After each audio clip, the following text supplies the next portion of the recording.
Legendary Tony G. 1580 KDAY. This is our Cool Hurt. This is the West Coast Cool Hurt. Our blueprint.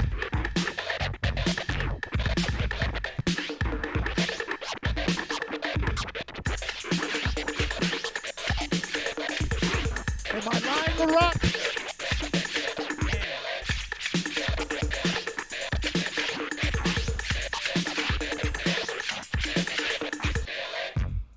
That's right.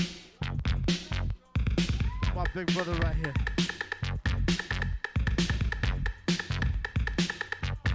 Get it, LaRock. That's right. Generations right here. Generations.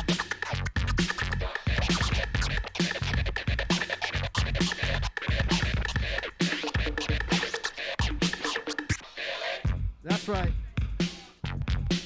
Generations right here.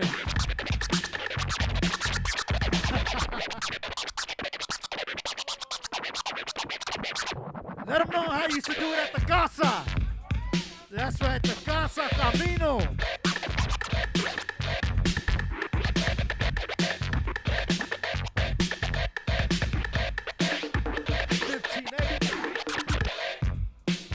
That's right. Woo! Right. Right.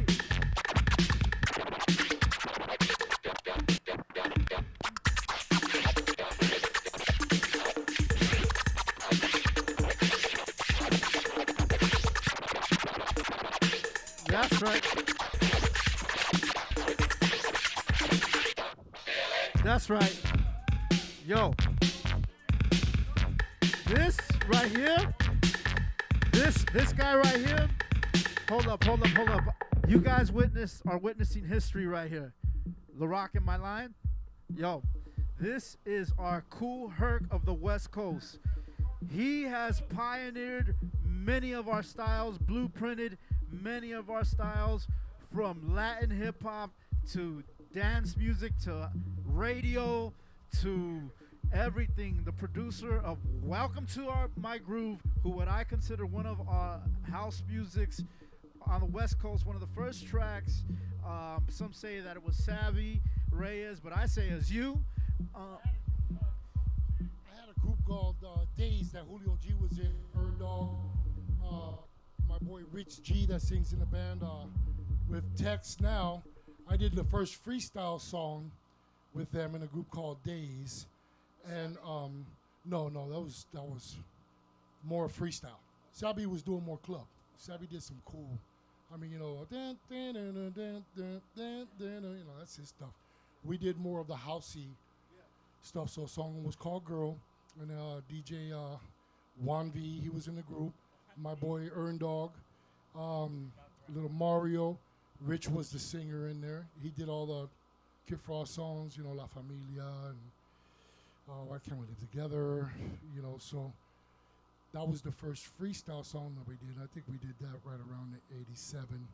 Then we did the Welcome to My Groove.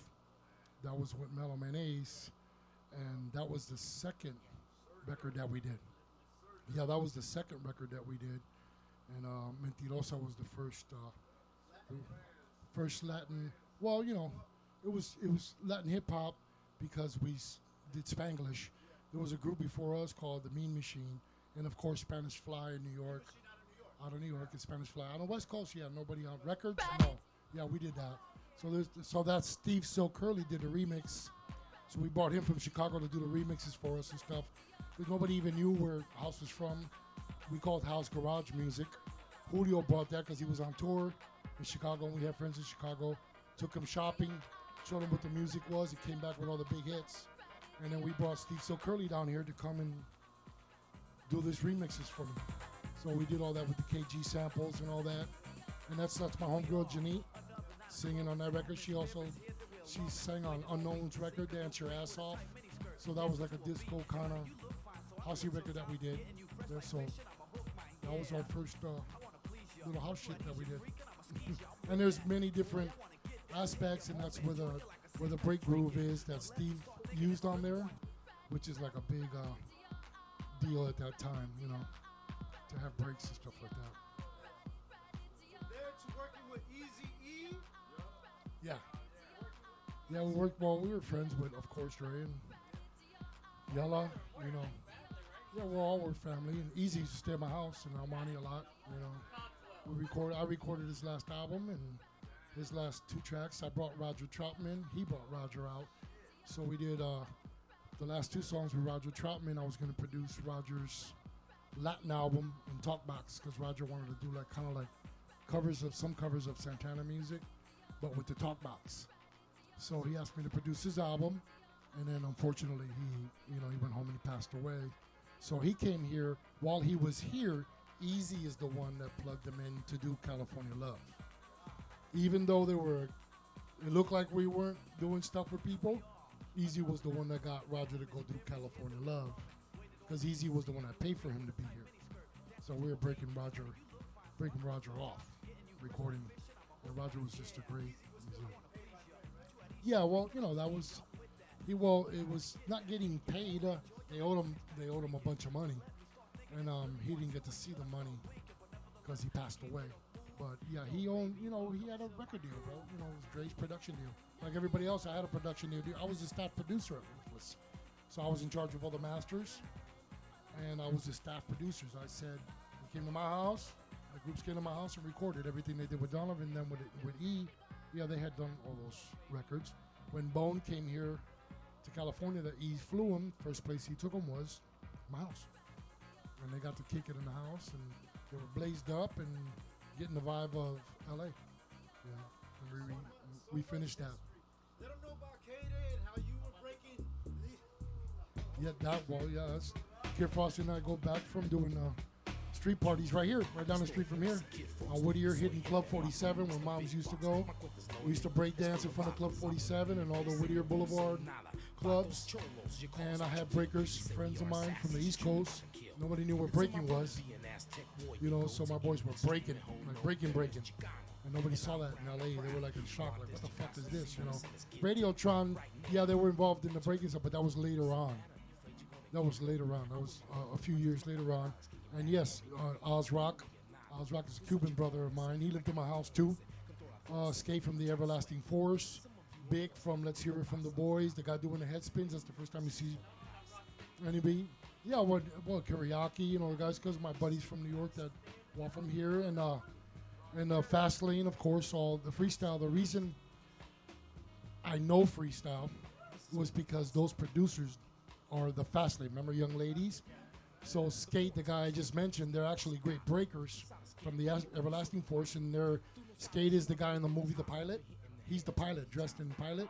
That's battling Ozrock, and it's supposed to be the girl breaking, but that's my buddy Skate from Queens breaking. So, a lot of people talk about the hip-hop history, and they did, but they were all my friends that were in my house. So you're not going to tell me anything. And if you look at the movie Breaking in the Radiotron, that's my crew breaking. The guys with the red and blue jackets that actually locking and doing full routines, those are my breakers, my poppers. Handyman, Pablo, Handyman's another Cuban friend of mine from Almani, and he had the crutches, do all the head spins. He was the first guy. You saw him on Universal, and all those Don, whatever his name is, all the Spanish radio, TV stations and stuff. And we used to drive all over California as we go do breaking shows because nobody was breaking out here. So then when Skate came out here, Skate came with Big and Eazy-E's. That was his MC at that time. Skate comes from Eric B. So, and Eric B's brother. And they're all from the same little spot in Brooklyn. TK. So if you listen to Young Ladies, at the end of Young Ladies, it says Skate turning them out. TK turning them out. Jess turning them out. That's Jessie Jess. Jessie Jess is the Debbie Debs, the girl that used to say she was Debbie Debs' husband.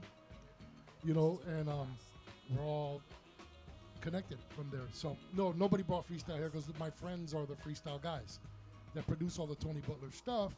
So when they did I Know You Love Me, When I Hear Music, All Night, all those songs, they didn't know that those songs were out playing here in California because they went to Miami to go do that for Tony Butler, went back to New York, and then I saw them at the World Music Seminar, 1986, probably. I was a judge.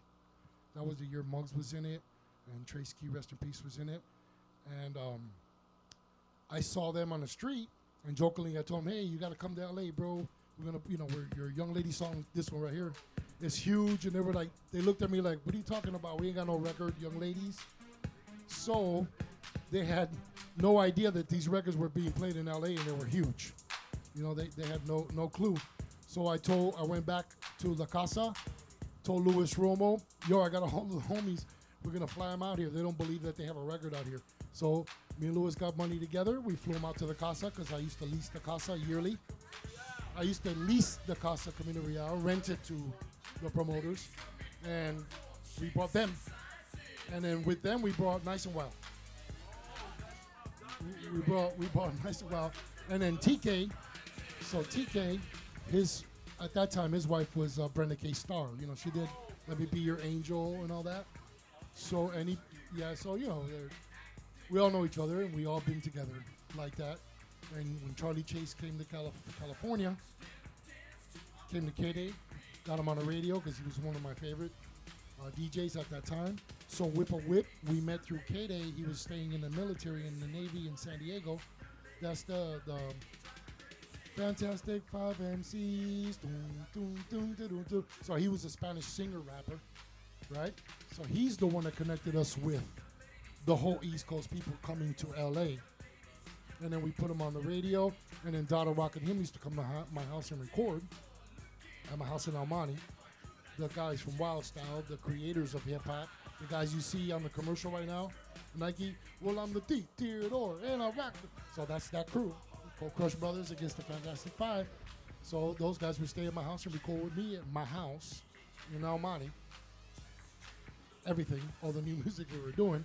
So they were the ones that brought the East people out here. Okay, Henry was the one that answered the phone because Whip a Whip called the request line while we were recording the Mixmaster show on I don't remember, one night, Wednesday night or some shit, Tuesday night. And he comes into the room, because Henry was answering phones, comes into the recording room and goes, Tony, you won't believe some guys on the phone say he's Whip a Whip. I'm fantastic. I'm like, yeah, get the fuck out of here. He's like, I'm serious. I said, well, tell him to come. He goes, he's in San Diego. He said he could be here in an hour and a half, 2 hours. All right, tell him to come. We'll wait for him. He did. He showed up. And that was the link to New York, to where Henry and E introduced. We were able to they introduced Ice to the East Coast vibe with them guys. And that's how Ice started doing the East Coast hip-hop records. And because of Henry and Evo. And Henry wrote some of those songs. I think 6 in the Morning and all that. That was Henry that wrote all those songs. Right. And then Ice-T got that deal because Unknown DJ was the guy that taught me how to produce music. And that was on Techno Hop Records. And I learned how to build studios and how to record with DJ Unknown, which we signed Ice-T, King T, Def Jeff, The Poetess, and all the electro that DJ What played before he left, or Havoc left.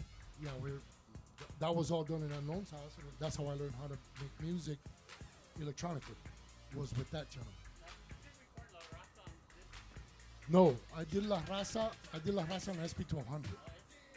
Yeah, SP1200 because Mellow Mayonnaise, I didn't have a sampler yet. I did Mellow Mayonnaise with records, just going back and forth, going back and forth. SP1200, yeah, SP1200. I did that. Yeah, I had 2 of them. I've seen his, and the setup, the S900 setup and everything, S950 setup. Okay. So just like that, my 1200 here and the S950 right there, and that's how I recorded all Frost's albums, just like that.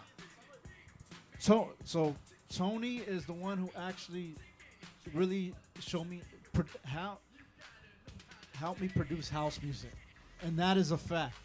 We're talking about my SP1200, my S9, all my equipment. He's the one that really just structured me, and still to this day. Well, I appreciate that, but that's how I did it. And when I got the SP1200, I opened it at my record store, and I took it to the studio and did La Raza. I took it to the studio and did La Raza. 10 seconds happening time on that one. Huh? In El Monte on Lower Azusa and Peck Road, Spin It Records. Yeah, I used to sell records and rent DJ equipment, sound systems, PAs for bands, and all that stuff. Yeah, ping pong. You want to lift weights, be big, whatever you want, you could do over there. Video games. But yeah, we did all that on that. Mellow Mayonnaise I did with records, you know. So I did a freestyle song with Jeanette also, but when I did Girl, I did it with a K1 keyboard and a drum machine that I had. I didn't have a sampler yet either. So I got the money, the advance for Kid Frost's album. I got the SP1200. I bought it, took it to Spin It, opened it, make sure it wasn't broken, and went right to Wildcat Studios and De La Raza on it. And a whole bunch of other songs, like right there. I took the records, because back then you used to take the records and the turntables and sample everything right there, make the beats right there. With whatever we had. So if you listen to Mentirosa, Mentirosa is the Planet Rock snare and that kick, the original Mentirosa. That's all Planet Rock. And the Kid Frost is original 808. Me playing congas off the sample, and then me playing bass off the samples on the raza. And I did all those on SP1200s. I didn't start using MPCs till Eazy. Yes. Yeah. So that's an 808. That's the drum machine, the 808. That's a real 808 drum machine. Yeah, so it's that machine. So you hear that? That's the Kraftwerk kick. Oh, yeah, that's it. And then that snare is from Kraftwerk. Uno, dos, tres, cuatro. That's that. So, but the loop is not loop. That's me going back and forth with records, over and over and over. And then mute. And then I can't go Lord knows you dig it, dig it. That's Julio doing that on the other turntable. And we did that live, all of it. That's why he does it over and over and over again.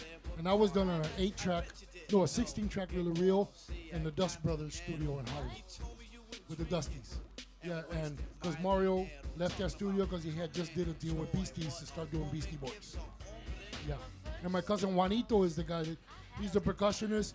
Yeah, no, my big cousin Juanito, another one from Cuba. He's the one playing the bass on all those Beastie Boy songs, playing the drums and the bass. I'll shake your head, shake your rump, and all that. That's my cousin playing all those instruments. Yeah, and the Beasties do it in the video, but he's the one actually playing them in the studio. He played them all, and he used to tour with them, and play with them. Yeah, it's crazy. Yeah, yeah. So we did all this across the street from McCullough Records. The Delicious Vinyl was right across the street and upstairs. On Sunset, right across the street from Delicious, from the McCullough Records. No, Hollywood is before, way before. This is way down Vine, when like Santa Monica and Vine. That's where we were. Is it true that Delicious Vinyl actually got its start because they got bought? Capitol bought Mello's contract from Delicious? No, Mello was signed to Delicious, but the contract was going to be up. So I had a manager, which was Maury Alexander and Jerry Heller. And when I met Mello, Julio brought Mello to my record store in El Monte. Mello wanted me to be his DJ. Because we were practicing DJs like, yo, I need you to be a DJ. I never had a hip-hop DJ do hip-hop shit with me. And I'm like, dog, I'm making records. I don't have time to be that. I got a store. So I told him, but I got music, though. Oh, for real? So then I played him some beats. He's like, shit, those are tight. You want to produce some records for me? I said, yeah. So we did some records, but I shopped them. And I shopped them, and then Capitol offered us a deal. So Capitol had to buy out Mello. So Mello Man Ace is on Capitol Records. Not that he was on Delicious Vinyl for Mas Pingo, for Let's Do This and the Mas Pingo. He was on DV for that, but we got him a deal on Capitol for that. We got him a real record deal, like a big record deal. You know?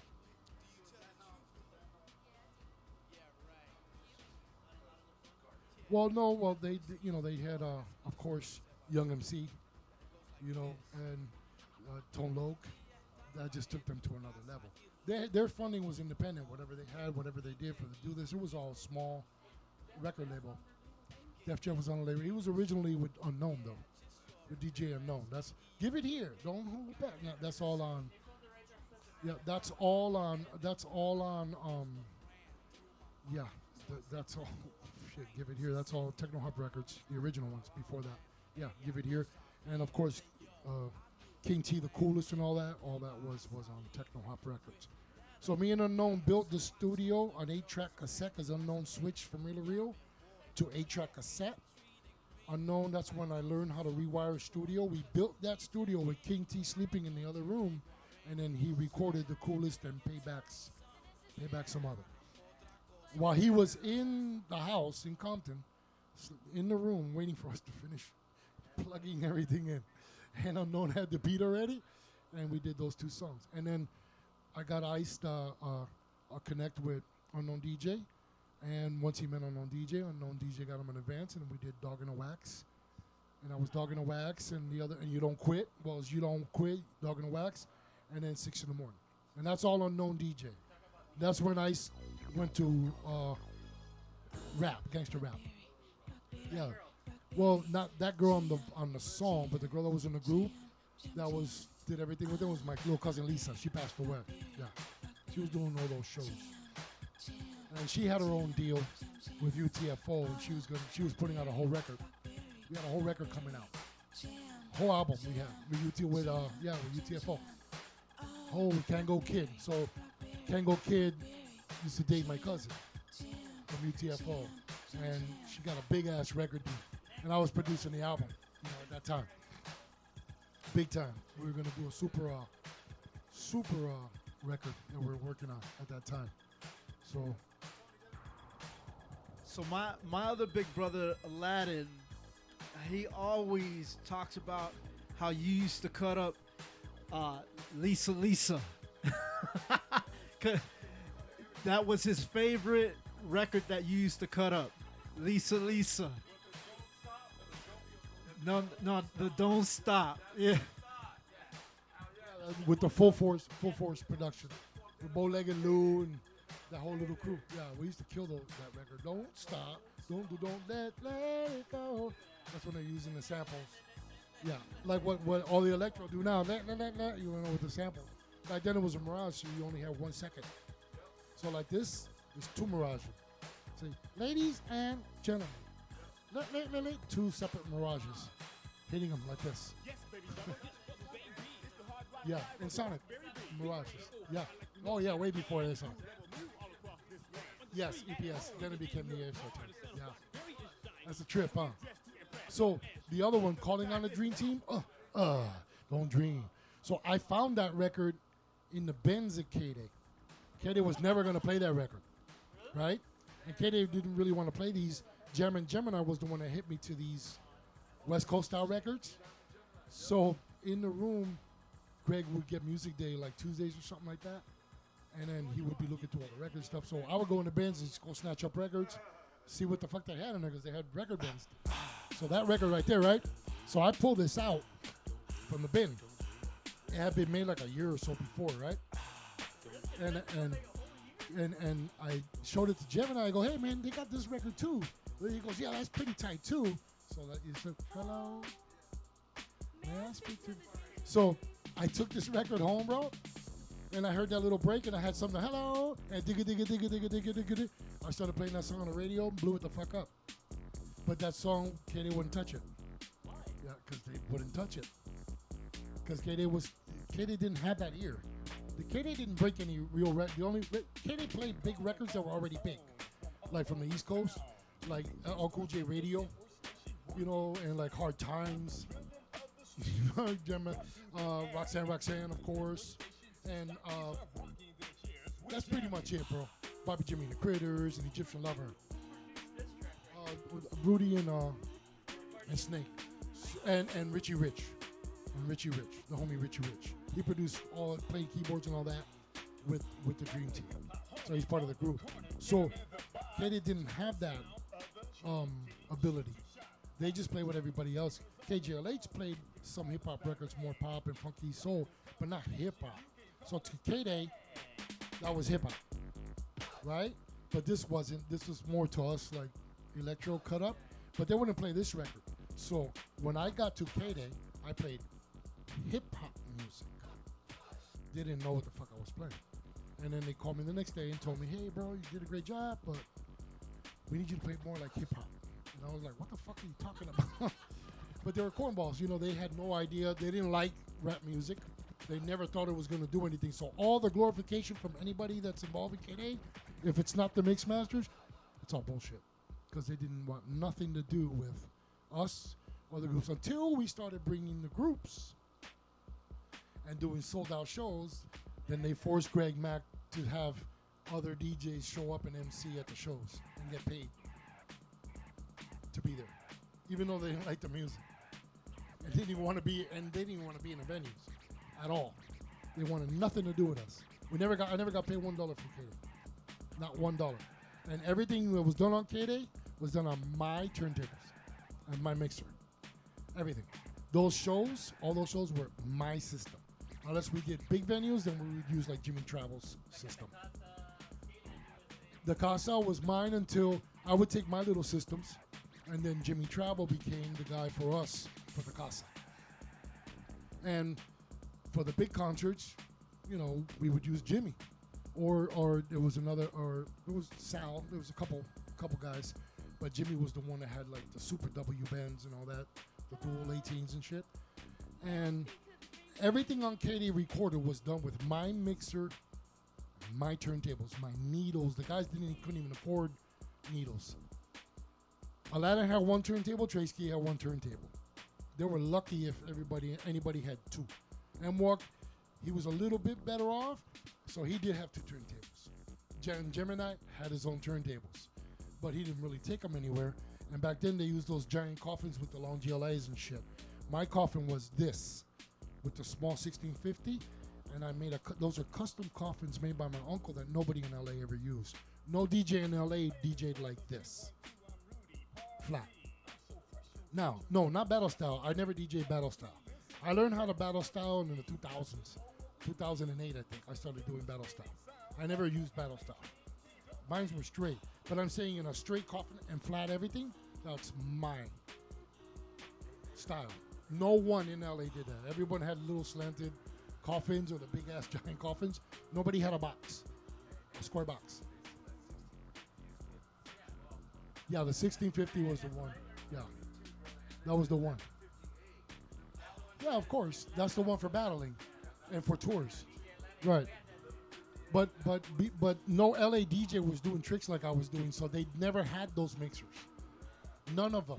Not one. Not one LA DJ had a mixer like my mixer. Everybody wanted to play on my shit because my turntables were always perfectly balanced. My needles were always brand new. And I had a square battle style where you could really get down and do battling style. No LA DJ had that. None. Ever. Ever. Not one. Not even close. But you got to hear this story. I mean, I heard it once, but Tony needs to talk about, what's his name for K9 Posse? Bobcat. This story is crazy. Come on, Tony. You got to do like a little snippet. Well, me and Bobby go back. Oh, no, yeah. Bobcat was working in Uncle Jam's Army, and I would hear about Bobcat, and KDFJ or the Cat, the radio, you know, and the Uncle Jam's Army. We went to an Uncle Jam's Army once event. We got in, we saw it. It wasn't our cup of tea, and we jammed because we were hip-hop dudes. They didn't play no hip-hop at those events. We jammed. I hear about Bobcat. If you could fuck with Bobcat, I was just barely getting into the KDAY scene. So back then it was battling. So I went to Radiotron when it was radio to go battle Fat Larry and The Glove and whoever was there. When we saw it, it wasn't even worth battling because they weren't battle DJs. They had no turntablism. They had no concept of turntablism. You know what I'm saying? None of them. Not one. Not one. So LA style was more Egyptian Lover with the scratching because Egypt saw, you know, he had movies, he was in the scene, so all the other California Cat Crew guys, they were in the hip, but it was more LA style. LA style. So Kid to Bobcat he worked at the store. My buddy told me, yeah, man, you should battle Bobcat. I said, yeah, I'll battle Bobcat. If you want to battle, we'll take $1,000. We went all the way there. My buddy Cassius, Judge Maybelline's son, from the TV show Judge Maybelline. So it was his son. She took me to LA. Went to go battle Bobcat at the Uncle Jam's record store. Went inside. No people. There's only 2 people there. Hey, I'm here to battle Bobcat. What's up? I got $1,000. You know, whoever. And then they were like, well, no, if you want to battle Bobcat, you know, you got to be able to do this and this. I mean, yeah, whatever. Where's Bobcat? I got a G, whatever, you know. So, well, won't you get on and get down a little bit? Go at practice. He'll be here in a minute. So I did a couple things, boom, boom, boom. And I started, hey, man, when homeboy coming? He's like, hey, you're pretty tight, man. You know, I'm Bobcat. I was like, oh, shit, that's tight. He was watching the whole time. He was eating Chinese food or some shit. I don't know. Just watching. Because he didn't. When I went to Radiotron, so let's get this clear. Okay? let's get this clear. When I went to Radiotron, right, was because DJ Antron, that was the DJ at Radiotron. He was the only DJ at Radiotron. Before Radiotron, it was Glove, and whoever was with Glove's people. That was Ice's little thing. It wasn't hip hop. It's what they thought was hip hop. You know what I'm saying? It was more like stoners and shit getting high and on the floor, and it was a hip club. You know, Madonna. A lot of people used to go to that, but it was in the hood. But it was in the hood. You know, so MacArthur Park. So when I went there was because my buddy told me DJ Antron wants to battle anybody at Radiotron. Anybody that could come to Radiotron, you get to keep Radiotron. So I put my records in the car, drove to MacArthur Park, met my boy there, called him on a payphone to give me directions, got the Thomas guide at the payphone, went to there, parked, got my crate, my boy showed up, let's go. Went inside. Radiotron at that time would probably have 20 people at the most. No, radio was with Glove in them. No. It was the same club. But that was Glove in them. It didn't become Radiotron till at the end. So now Antron had it as Radiotron. Antron was a dope LA. Well, more of a, I think it was Cerritos from the Curses scene and all that. So my boy and I got my records. We went inside. Radiotron at the most I ever saw in there was 30 people at the most. During the day, you would see kids because it was like a youth center playing caroms and shit and people trying to learn how to pop. That Carmelo used to teach ballet. He don't know nothing about breaking. Didn't know nothing about graffiti. Nothing about none of that. Okay, so we used to go because you were a kid. I never went there during the day. I didn't have to. I went there for like it's supposed to be a hip-hop club. So when I go up there, Antron was there. At the most, it was 20, 30 people. At the most, ever, that we were there. Walked up. My boy went up there and told him, hey, my boy's here to battle. What's up? You want to go for money or you want to go for your spot? And he's like, yeah, whatever you want to do. Well, all right. Got on the turntables. He was real cool. He had heard about me. He had never seen me. Mind you, he was a good DJ, LA style. I got on with records. I did a whole thing. And he's like, oh, yeah, this is yours. You can have whatever you want. Not the equipment, I'm saying, if you want to do. He wanted to get out anyway. He didn't want to be there because he was moving and he was going to the military. I'm not sure he's going to go to San Diego. Or he was driving from Oceanside, I think, to come there. So, right there, he told me, hey, you want to come play with me a couple times? If you want, you can have the spot. I introduced you to the dude, and that's how I met Carmelo. Carmelo came and saw me DJ a little bit that night. He talked to me. Yeah, man, we needed, somebody to bring a scene. I was already on KDAY. Went upstairs, talked to homeboy. He was a park and rec dude into ballet dancing, teaching ballet, and that was it. Had nothing to do with hip hop. That place had nothing to fucking do. And Chevy Shank did go there. Ozrock went there and broke. They did some things in there, but it wasn't like what it was. What they thought it was. So I booked the club from homeboy, rented it, $75 for the Radiotron. I paid him. I brought my sound system there. Okay. Handed out flyers, and Ice-T was my first MC. I asked Ice-T to be my MC. He showed up. I think it was only like maybe at the most 50, 40 people showed up because nobody wanted to go there at night. It wasn't like the daytime. You couldn't go out there at night. It was extremely dangerous. Today is nothing. Today is fucking Club Med compared to what the fuck that was in that era, So we did that. I showed up. He MC'd for me a little bit. Jazzy introduces him to Darlene. Jazzy was the MC of Radiotron. Okay? I made him be my master of ceremony. He was a kid, little kid. He's the one we did Whack Girl with him. He's scratching on a song. Whack Girl, whack. Yeah, the remake. That's Jazzy D. So he was the host, and he had been already going there in the youth center, taking a bus to go there and all that. And him and Darlene were a team, rapping. They were rapping together. So we did that with Ice. I bought commercials on KDAY. Okay? Bought commercials on KDAY. I took my whole sound system. I installed it into the Radiotron, and I put lighting in there. I put helicopters and spots up there. I put lighting, installed it, bolted them down, bolted my speakers down, and did a commercial on KDAY. And the line was wrapped around the fucking building. So then Carmelo was like, wow, this is fucking, I've never seen people like this. This is dope. Man, would you stay? And I'm like, bro, this is hard to park out here. It's crazy. So he talked me into staying. And I told him, okay, I can't pay you no more than this. If I make more than this, I'll give you a few more bucks. Couldn't sell alcohol. I used to sell soda. And he would just be ecstatic. He would be in his room upstairs because he lived there. He lived upstairs. And Animation lived in the room next door, right? And Animation was our host, Popper. Jazzy was my host, MC. And we made that fucking place pop. I bought Africa Islam there. I mean, you know, the breakers were there, but they weren't breaking like that till my boys came and showed them how to break. Oz Rock, Skate, those are the dudes that showed them kids. Yeah, Ice met Islam through there. Yes. Yeah, and with Bronx Style Bob, I mean, you know, everybody, the glorification of whatever, it's hot. Listen, it's LA, bro, smoke and mirrors. Everybody's somebody. You know what I'm saying? I'm just telling you that that's what Radiotron became, and it was the biggest club, and we didn't open till like 10 o'clock at night, didn't close till 5 in the morning.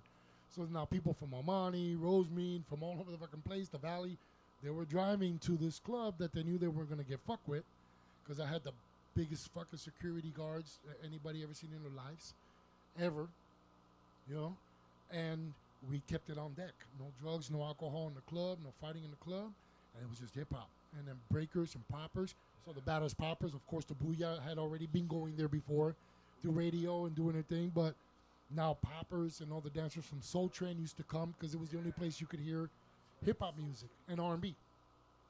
The only club that you could hear hip-hop and R&B music was at the Radiotron. Okay, so we did the Lisa UTFO concert at the Olympic Auditorium. The after party was at KDAY, and it was a complete riot because the place only fit 300 people. We had a couple thousand people blocking the streets of MacArthur Park to come to the after party. And that's how I met Louis Romo. He came, he's like, damn, how the fuck you get all these people? Because I was on the radio. I bought commercials. I used to have to buy commercials. And I got the sponsorships for KDAY, so it's all bullshit. So all those people that do the Radiotron reunion, I've never seen those people in my life. They've never DJ'd at Radiotron. They never DJ'd. No one DJ'd at Radiotron. Not one person. Not one of them. The only one that ever did there was Battle Cat as a guest. He came once or twice as a guest to not DJ, to just do a little set, a couple songs. And M-Walk used to go regularly. He's the only one that would actually go there before, you know, just he wanted to be in the Mix Masters. Right? Nobody. I never heard of them. I don't know who the fuck these people are. I've never seen all those people. No, those graffiti artists went there. None of that. It's all, I don't know who they are. Never seen them. None of those people in the reunion I saw your face in, I have ever seen in my life at Radiotron. Ever. Not one. And everything Carmelo says, like, we do, he didn't know what the fuck we were doing. He didn't know what, he had no idea. He was a community guy. He's a community guy for that spot. When he lost that spot, he went to 8th and Burlington. We tried it a couple times. And it was rough, you know, because it was awkward, and we had to park more in the streets in the hood now, and we just gave up and we stopped doing it. But that was it. But it was more because he was making money. He was whatever he was doing, community-wise, however that works as far as park and rec and community and advocating and shit. Yeah, people would draw, and if you call that graffiti, but there was nobody was graffitiing like that. You know what I mean? There was. So it's kind of like on the same topic.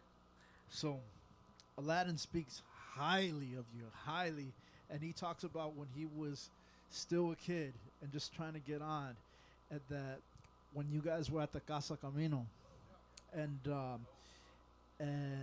you were getting busy, and he was just on the side of you, right? And that there was somebody bugging the hell out of you. And the next thing you know, Tony just takes flight on a bam. He said Tony was nobody to mess with. Is that a true story? I had about a half a dozen layouts on the turntable. Right across like that. Touch the needle or come, hey, you got to play. Hey, man, get away from it. Pop, go sleep. And that happened everywhere. So, I mean, if you got to the stage, because you had to pass some big-ass Ramones to get by to that stage first. No, those are my homies from Almani. It's a whole other set of people. So I'm talking about some big dudes. And those are that's my crew. That was my boys.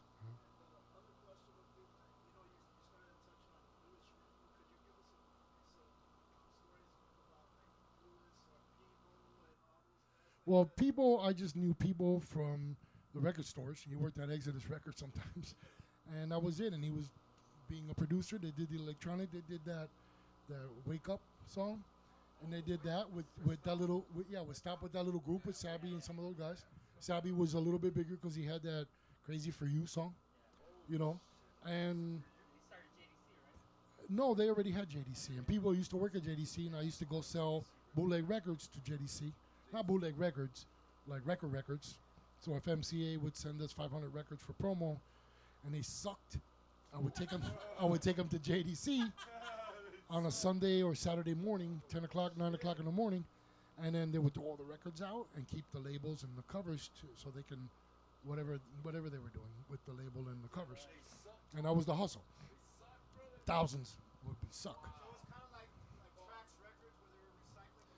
I had the best looking crate because if I ever needed a new cover, I just went to the KDAY trash bin, bro, and pulled out 20, 30 pack of that label, of that record company. I could find brand new, so I always kept a couple crates of different record labels, covers with the papers, so I could put my record back in and I knew if it ripped or something, so my shit always looked new. So when I would go through it, it was easier to slide the records out and shit like that.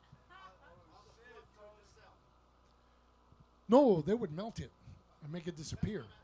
Yeah, that was no good. Bye-bye. That shit get melted. Yeah, it was done.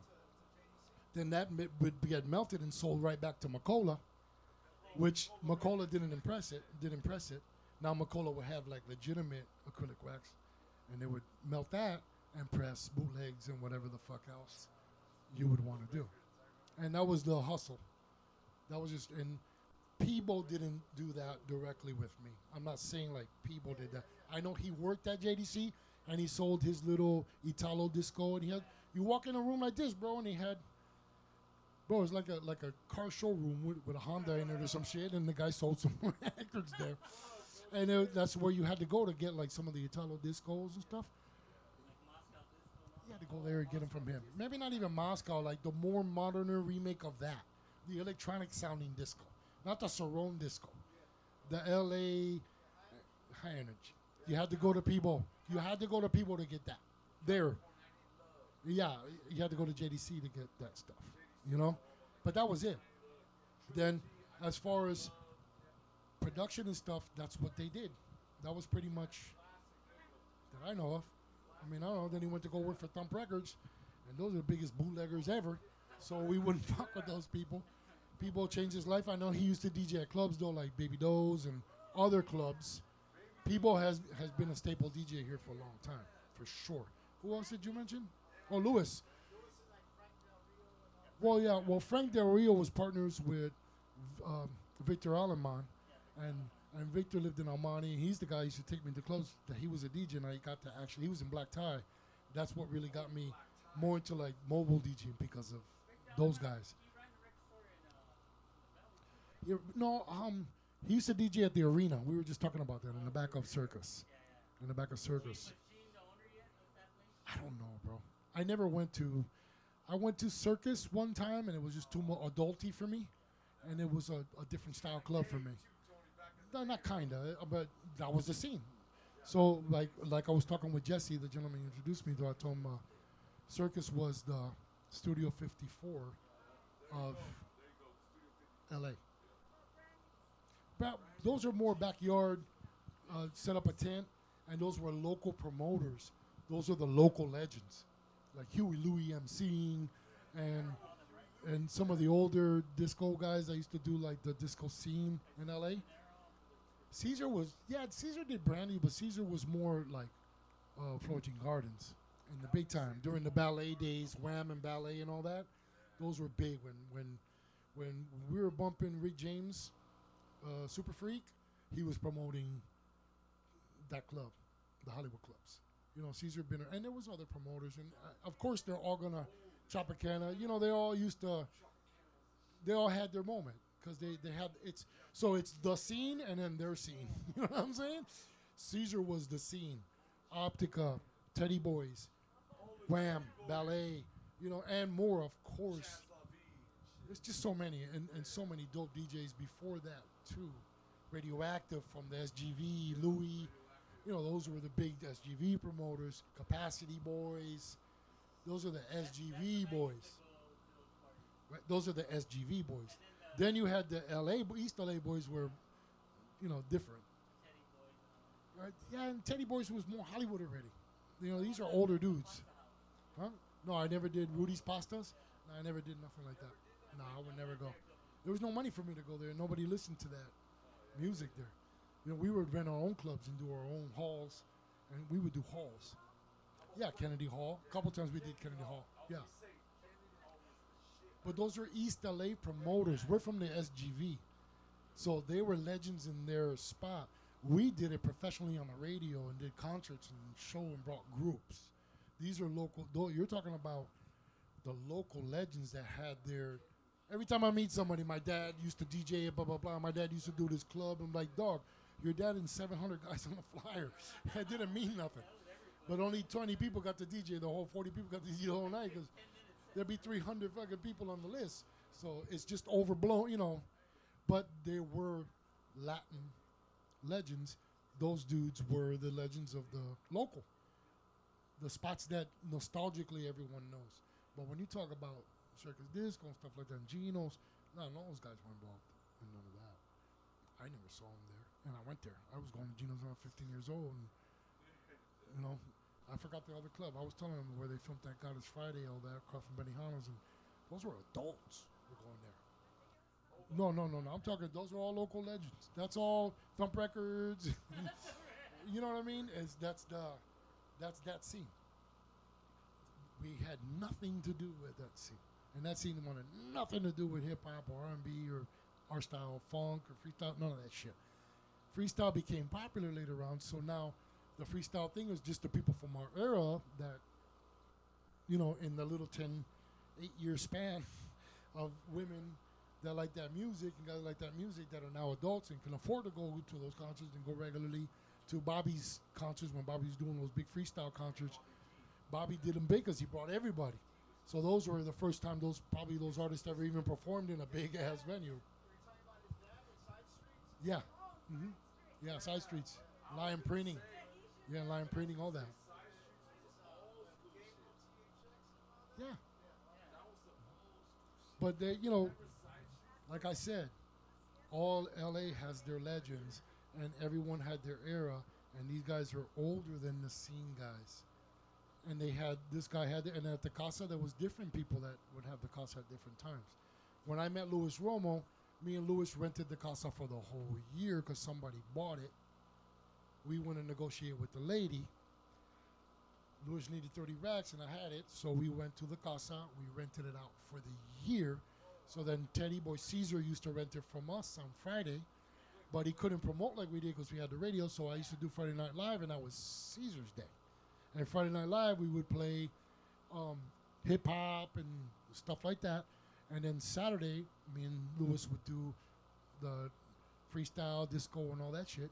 Then we'd switch off with Caesar because the owner liked Caesar. And Caesar was just a fucking negotiator and knew how to hustle.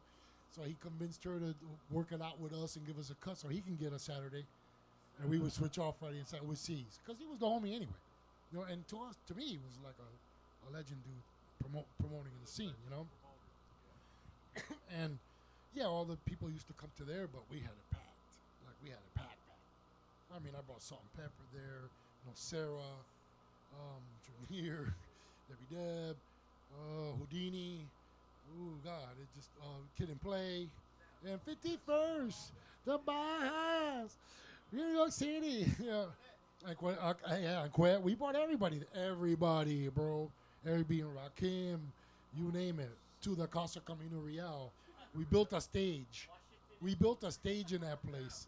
I rewired the place to be able to telco to the radio station. They had an engineer go there with the telephone company, and we streamed live on the radio. Nobody played live on the radio from a nightclub. I did that.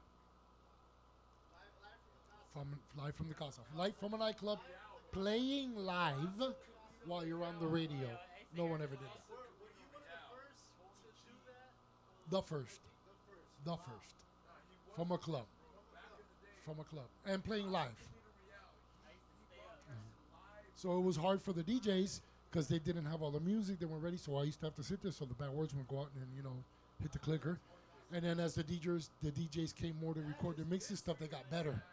And they understood how dire and how on it you had to be. You couldn't let bad words slip like that on the radio live.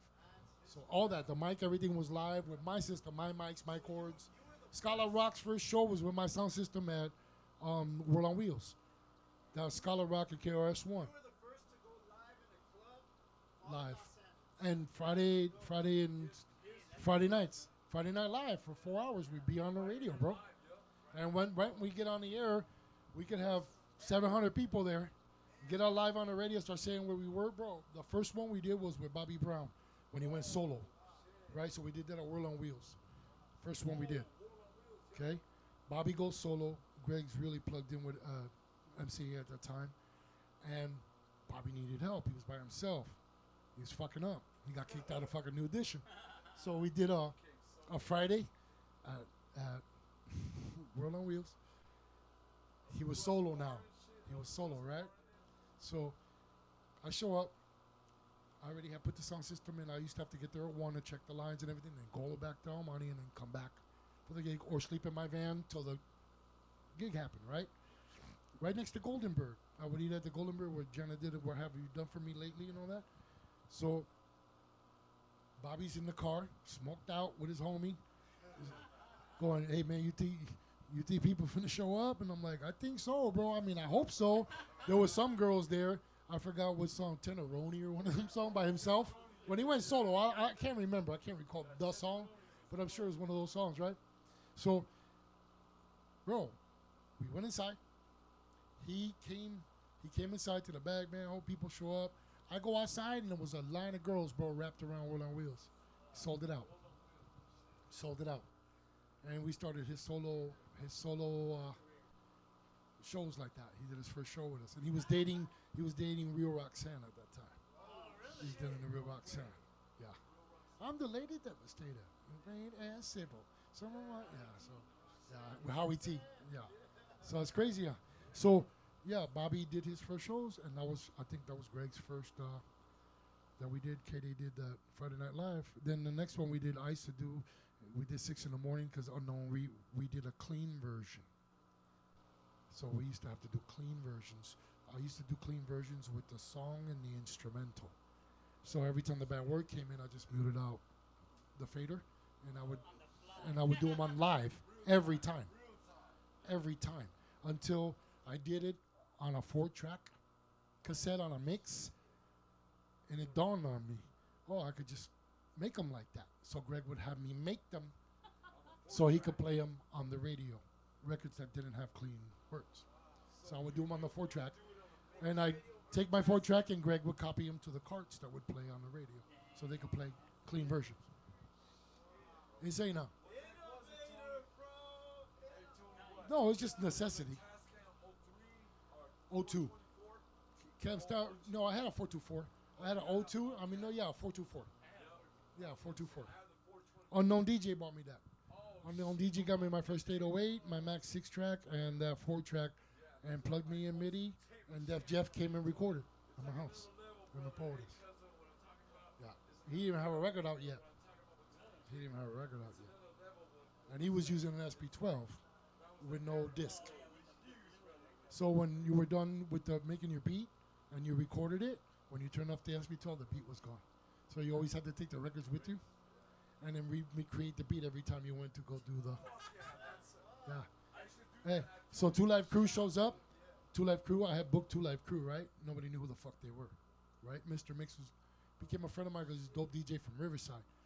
Nobody played, so they had a song. What's his name from out here too, right?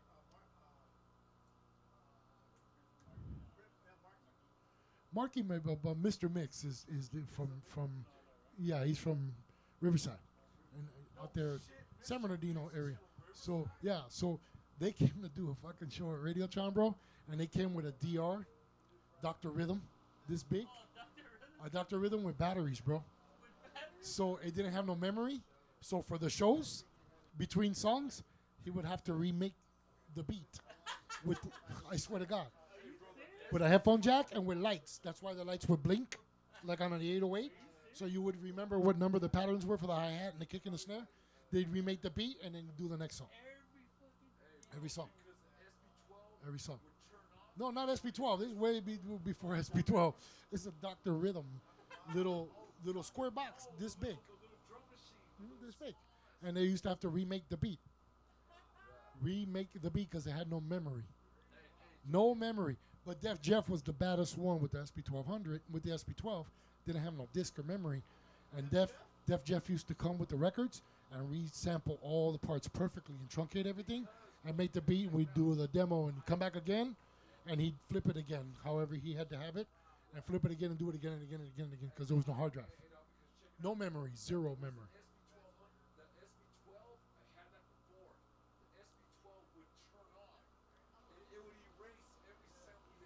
Well, it didn't have no memory. Yeah.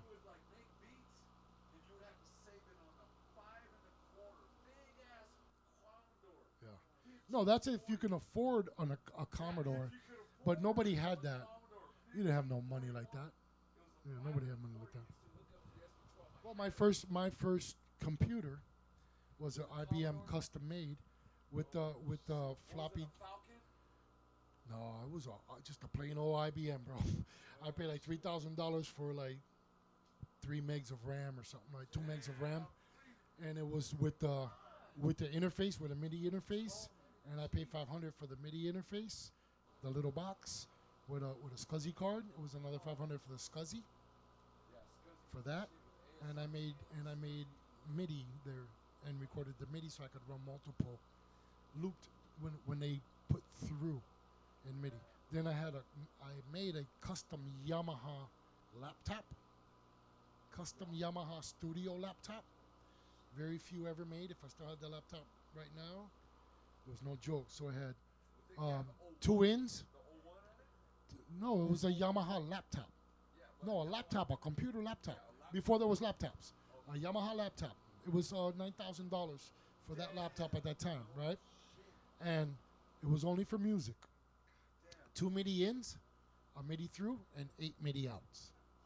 So now you can put 8 separate, instead of running through. Each one had its own individual channel. It's crazy, huh? So now remember, the MIDI in was only coming from one direct. So then anytime you wanted to go in, you'd have to come back through the through in and through out, right? To be able to record MIDI off of this one. So you would do all the MIDI on one keyboard, but it would play out of this one sound over here, channel 1, 2, 3, 4, 5, 6, 7, 8. Yeah, and it was the gray, black and white.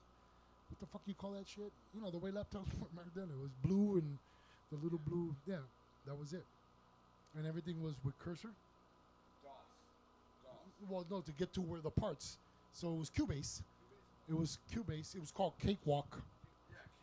It was called Cakewalk. So it was Cakewalk 111. I did Kid Frost, Eastside Rendezvous on all that. I did Frost's whole second album on that. And AOT's album, Latin Alliance album on that Yamaha laptop on MIDI. No, Pro Tools is way later.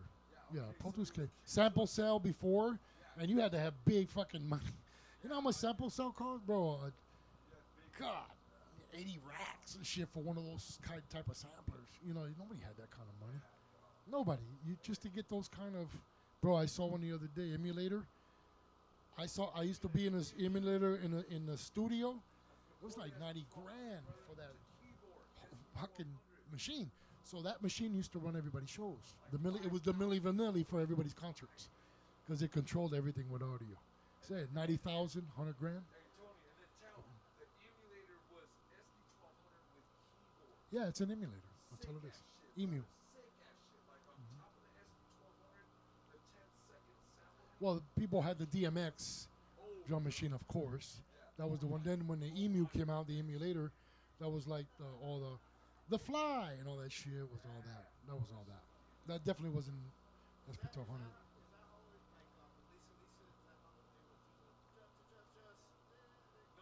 No, that was on a Mirage.